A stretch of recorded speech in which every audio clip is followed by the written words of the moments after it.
On the news tonight, state government donates 5 brand new operational vehicles, popularly known as Green Marias, to Delta State Command of Nigerian Correctional Service. Special Advisor on Peace Building and Conflict Resolution seeks stronger collaboration with stakeholders to enhance sustainable development. President Bola Tinubu orders Independent Corrupt and Other Related Offences Commission to investigate alleged Presidential Foreign Intervention Promotion Council and direct prosecution of anyone found culpable. And abroad, United States-Iran ceasefire collapse as renewed hostilities in the Strait of Hormuz heighten global concerns over oil supplies and regional stability. Good evening. Welcome to Delta Television Main News tonight. My name is Francis Ofulue. You can also follow our news online on Facebook at Delta Broadcasting Service Asaba and on YouTube at Delta Broadcasting Service Asaba, or visit our website www.dbsasaba.com. And now to our stories. The state government has donated 5 brand new operational vehicles, popularly known as Green Marials, to Delta State Command of the Nigerian Correctional Service to strengthen security, justice delivery, and correctional operations across the state. Herabutu reports. So I call this tape in the name of God the Father, God the Son, and God the Holy Spirit. Congratulations. Presenting the vehicles at Government House, Asaba, Governor Sheriff Oborowori described the donation as a practical demonstration of his administration's unwavering commitment to supporting institutions charged with maintaining peace, security, and the rule of law across Delta State. Represented by his deputy, Sir Monde Oyeme, the governor said an effective correctional system depends on reliable logistics and mobility, stressing that the new vehicles would significantly improve supervision, coordination, inmate transportation, and rapid response to operational responsibilities. He said the donation aligns with the 4th pillar of the MORE agenda, which prioritizes enhanced peace and security, adding that although the Nigerian Correctional Service is a federal institution, its role remains indispensable to the safety and well-being of Deltans, making sustained collaboration with security agencies imperative. Governor Oborowori reaffirmed his administration's commitment to supporting security and justice institutions, noting that lasting development can only flourish in a peaceful and secure environment. He urged officers of the command to maintain the vehicles properly and ensure they are used strictly for official duties with professionalism and accountability. As I hand over these vehicles today, I reaffirm the commitment of Delta State to working all agencies, all security and justice institutions in building a safer and more secure state for all. I think we must have noticed that Delta State is now, gradually embracing seriously the idea of local content. If you can see these vehicles, you know what I mean. They are manufactured here, and I think this is the way to go. The governor also applauded the fact that the vehicles were locally manufactured, describing them as evidence of Nigeria's growing industrial capacity, and urged greater patronage of made-in-Nigerian products, saying that it would conserve foreign exchange, create jobs, and stimulate sustainable economic growth. The 5 operational vehicles were thereafter officially commissioned and handed over to the Delta State Command of the Nigerian Correctional Service for immediate deployment to operational duties. Earlier, the Secretary to the State Government, Dr. Kingsley Emo, reaffirmed the state government's commitment to strengthening its partnership with the Nigerian Correctional Service, describing the collaboration as critical to public safety, offender rehabilitation, and social integration. That even at our level, we have been supporting the correctional services at very low levels. Holds some logistics, but today is a major one. Receiving the vehicles on behalf of the Controller General of Corrections, the State Controller of Corrections, Mr. Chike Idoko, expressed profound appreciation to Governor Sheriff Oborowori, describing the donation as a major boost to the command's operational capacity. I want to assure the state government that these vehicles given to us are going to perform the purpose they are given to us. And as I've been expressly given these golden gifts, I will expressly pass them down to where they are going to be fully utilized. I am Pere Botu reporting.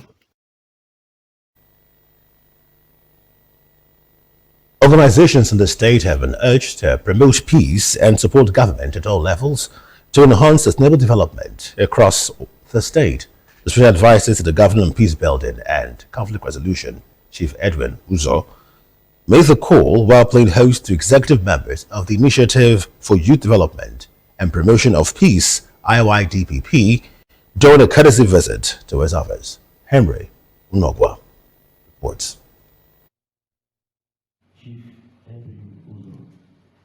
Chief Uzo commended the organization for its commitment to promoting peace and its willingness to collaborate with government. He praised the group's decision to seek funding from private organizations that recognize the importance of a peaceful environment for business and development. He assured the delegation of the support of his office, saying it would continue to partner with the organization by participating in its programs, providing resource persons where necessary, and encouraging its peace-building initiatives. The special advisor further urged organizations across the state to key into the peace agenda of the present administration, stressing that meaningful development can only thrive in an atmosphere of peace and security, and called on groups to intensify peace advocacy among youths ahead of future elections by encouraging peaceful conduct and responsible participation. Able to tell us the things they have been doing, how they have been helping to talk to the youths, how they have been helping to advance peaceful movement in the state, going to campuses to talk to the youth why restiveness is not important. So we applauded them and pray for them, ask them to go well.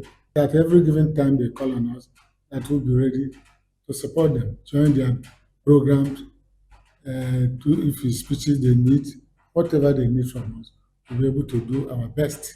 Earlier, the president of the Initiative for Youth Development and Promotion of Peace, Mr. Austin Sitamale, said the visit was to seek collaboration with the Delta State government, particularly the Office of the Special Advisor on Peace Building and Conflict Resolution. He reaffirmed the organization's commitment to promoting peace and pledged to continue supporting initiatives that foster unity and peaceful coexistence across Delta State. We know that without peace, there will not be social growth and economic development. So we're here to see how we can collaborate with him and see how we can make a better Delta State. Henry Onogwa reporting. The State House of Assembly has received the report of the House Committee on Health on the Delta State Public and Hygiene Bill 2005 and the Joint Committees on Urban Renewal and Land Survey on the Delta State Public and Private Properties Protection Amendment Bill. The reports were presented during plenary presided over by the Deputy Speaker, Right Honorable Arthur Akwowo. Favor Okafor tells us more. Chairman of the House Committee on Health, Honorable Ferguson Omo, presented the committee's report on the State Public Health and Hygiene Bill 2025 for the consideration of the House. Also, the Chairman of the House Committee on Urban Renewal, Honorable Uloye Peretu, presented a report of the Joint Committees on Urban Renewal and Lands and Survey on the State Public and Private Properties Protection Amendment Bill. Colleagues, the bill itself was examined and it was observed that it had 9 parts and 87 clauses and seeks to bring up to date the public health law of the state to meet the state public health challenges and strengthen disease surveillance, prevention and control. To amend the Delta State Public and Private Property Protection Law 2018 in order to strengthen the enforcement of these provisions and enhance the protection of public and private properties in the state. However, the law did not establish an enforcement body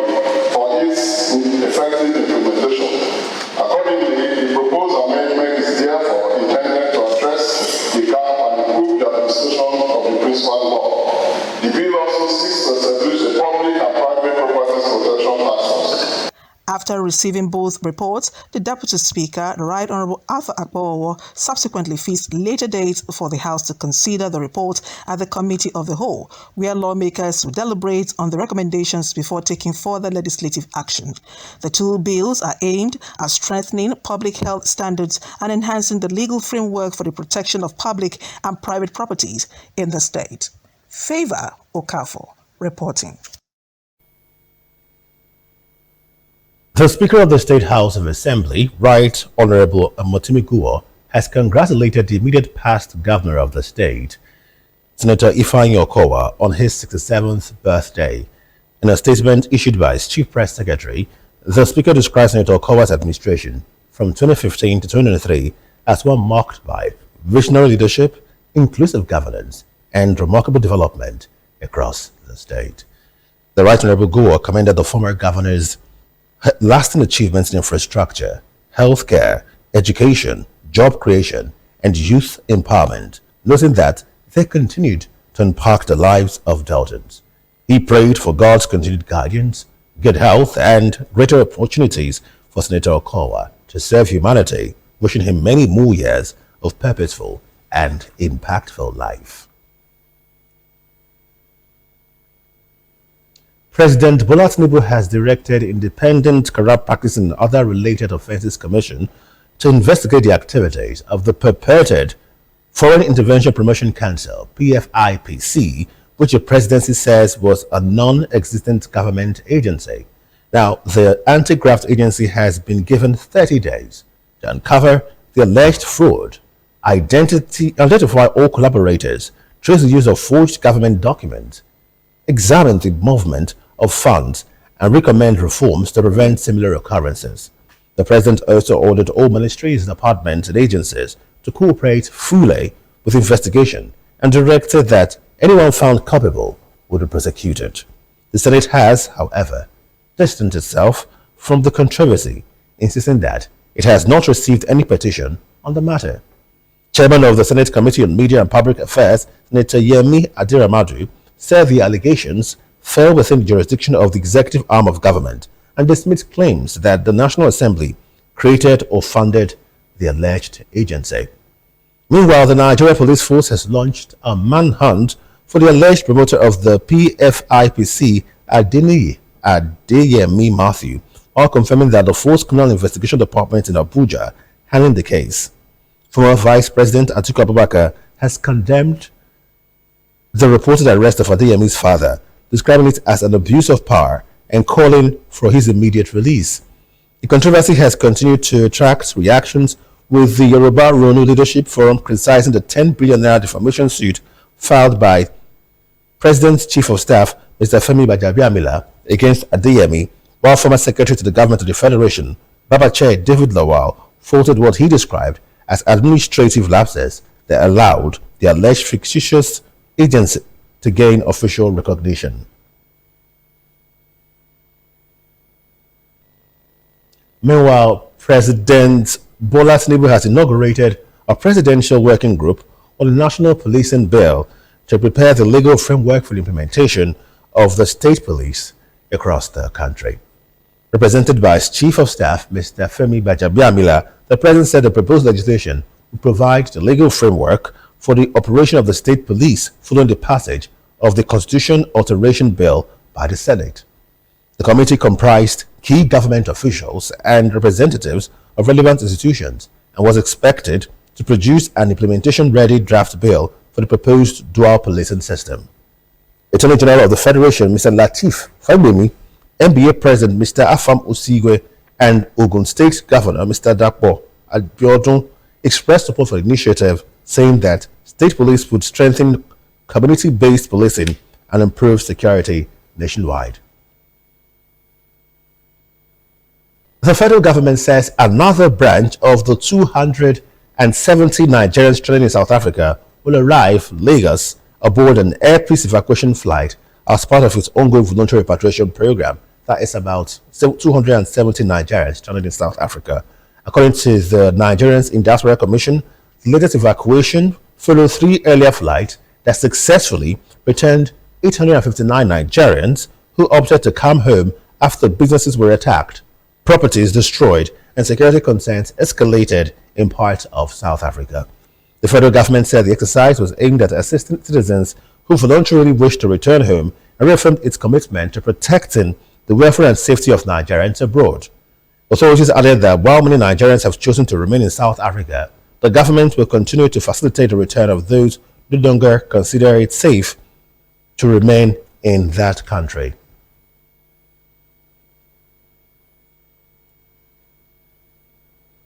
The federal government has suspended the implementation of new regulations affecting internet platforms and other digital economy issues pending the development of a harmonized national policy framework. Minister of Communications, Innovation and Digital Economy, Mr. Bosun Tijani, said the suspension followed consultations with relevant regulatory agencies to climate to eliminate overlaps and improve policy coordination. He announced the establishment of a joint technical committee to develop a unified governance framework aimed at boosting investor confidence and strengthening Nigeria's digital economy. The Nigeria Civil Aviation Authority, NCAA, has warned against the proposal to reduce its statutory share of the 5% ticket sales charge, saying the move could weaken its regulatory capacity to strengthen and threaten aviation safety. The authority said adequate funding was essential to enable it to carry out effective oversight, train inspectors, and maintain internationally accepted standard as regards safety. The proposal before the National Assembly sought to increase the allocation of the Nigerian Airspace Management Agency, NAMA, from the existing revenue sharing formula. The NCAA maintained that preserving its current funding structure was vital to sustaining aviation safety oversight and protecting the flying public. The Independent National Electoral Commission, INEC, has introduced a self-service online voter registration platform to improve access to voter registration and encourage greater participation in the electoral process. The Commission said eligible first-time voters can now initiate and complete their registration, including biometric capture, through the continuous voter registration portal using their personal devices. INEC also announced a 2-week extension of the ongoing continuous voter registration exercise, which will now end on July 26 instead of July 10. The Commission urged eligible Nigerians yet to register to take advantage of both the extension and new technology-driven platform. Still to come, United States-Iran ceasefire collapsed as new hostilities in Strait of Hormuz heighten global concerns. Stay with us.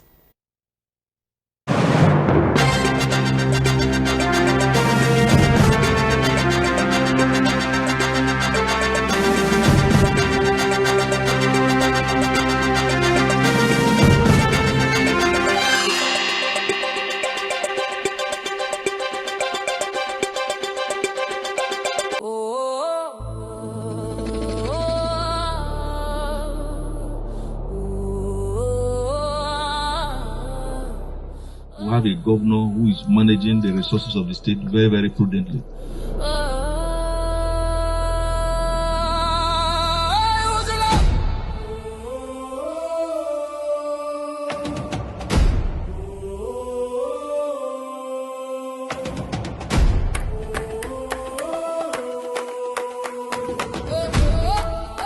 When we say that governance will not cease because we are in what you may call pre-election year, you could see that the governor is walking the talk. He's looking ahead by delivering projects that touches the life of the people.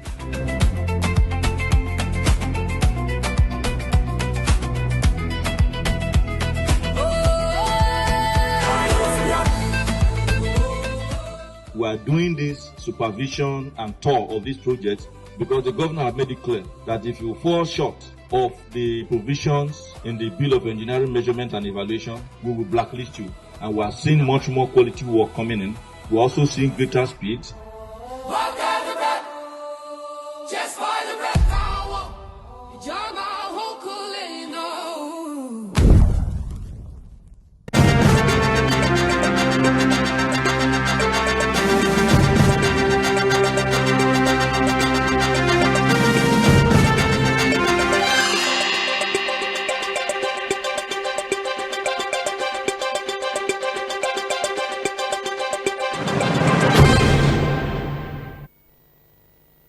You're watching Delta TV main news at 8. We go straight to the foreign scene where United States President Donald Trump has declared the ceasefire between the United States and Iran effectively over following renewed hostilities in the Strait of Hormuz. The latest escalation came after Iranian attacks on vessels in the strategic waterway, prompting extensive United States strikes on Iranian targets and retaliatory attacks across the Gulf region. The renewed conflict has heightened fears of disruptions to global oil supplies, with oil prices rising by about 5% amid concerns over the security of one of the world's busiest shipping routes. Iranian state media also reported multiple explosions in areas around the Strait of Hormuz, further raising international concerns over growing instability in that region. And we go straight to business news.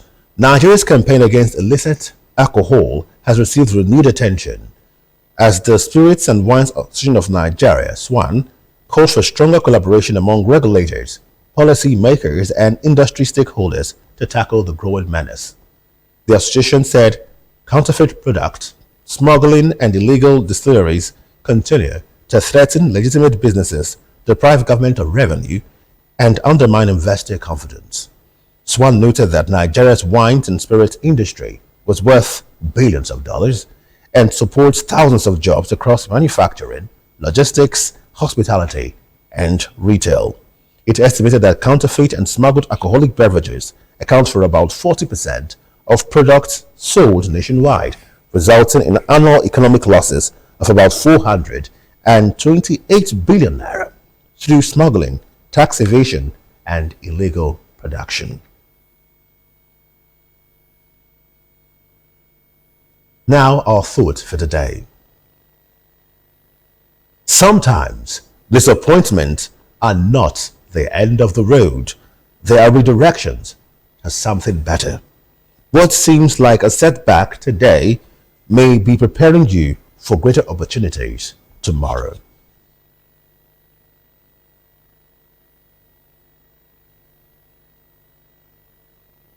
And that's the news, but just before we go, the highlights. The state government has donated 5 brand new operational vehicles, popularly known as Green Marias, to Delta State Command of the Nigerian Correctional Service to strengthen security, justice delivery, and correctional operations across the state. Organizations in the state have been urged to promote unity, peace, and support government at all levels to enhance sustainable development across the state. The special advisor to the governor on peace building and conflict resolution, Chief Edwin Uzo, made the call while playing host to executive members of the Initiative for Youth Development and Promotion of Peace, IYDPP, during a courtesy visit to his office. President Bola Tinubu has inaugurated a presidential working group on the National Policing Bill to prepare the legal framework for the implementation of the state police across the country. And from the foreign scene, we reported that United States-Iran ceasefire collapse as new hostilities in the Strait of Hormuz heighten global concerns over oil supplies and regional stability. Remember, you can also follow our news online, both on Facebook and YouTube at Delta Broadcasting Service Asaba, or simply visit our website www.dbsasaba.com. That's our news. Many thanks for being part of it. My name is Francis Ofudwe. Have yourself a lovely evening. Good night.